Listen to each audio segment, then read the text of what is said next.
Hey guys, thanks for watching another episode of the Sit Down with me, your host Tony. I'm gonna jump right into it. I hate talking about the election. I just really hate talking about politics in general, but the only thing I hate more than that is the hypocrisy around just Americans in general, and also people bragging about the person who won winning. Like it was their dad or something, or it was their team. Like this stuff is serious. And we see that with Vivek, what's his name, Elon Musk being over this new department that Trump's trying to bring forth. And then you have Marco Rubio, who is going to be the Secretary of State, Matt Gaetz, who is going to be the Attorney General. And I lean liberal, but I don't consider myself a Democrat. And the fact that the Republicans have tried to basically make more of a show than the Democrats did with Biden and who he put in the, positions of power and just trying to be inclusive or whatever. It's just sad that you're looking at a bunch of white men and wannabe white men that are going to be controlling everything. They didn't even try. And then the women that Trump has had basically just do whatever the white man wants them to do anyway. They're like the 21st century slaves. It's just disgusting to look at. It really is. Because you have somebody who basically cheated his way to the top, and to get to the top, he had to file bankruptcy numerous times. He's a convicted felon. I mean, you can't make this stuff up. And half the country was like, that's who we think should be the president of the United States.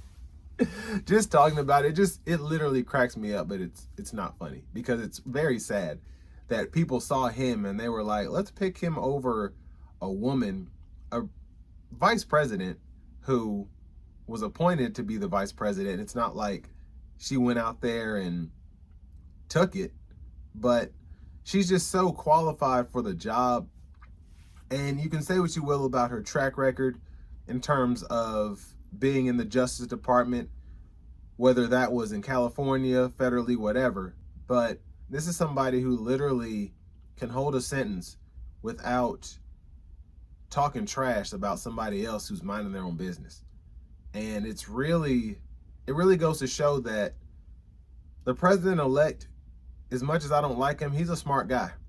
And not smart as in like he's got sense. He just knows how to push people's buttons to get what he wants.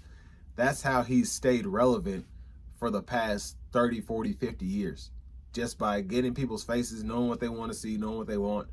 And he has that same effect that Ronald Reagan had, I think, back in the 80s. And that's how he was able to become the president and hold that fort down.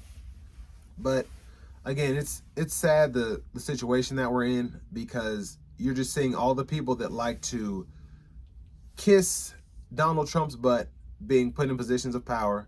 Of course, you have Elon Musk, that's the richest man on earth. So who's really running the show here? We don't know. But they're doing a great job at making sure all the little people fight and have their Trump Vance signs out in the yards and are over here yelling and screaming at people. And,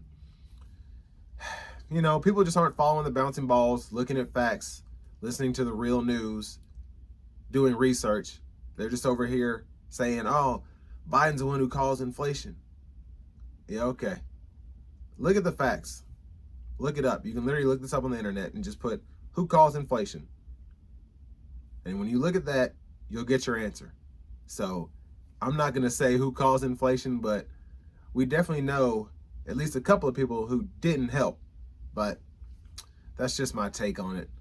And again, I just think it's a very sad day for the country, because you have at least Latinos, Latino women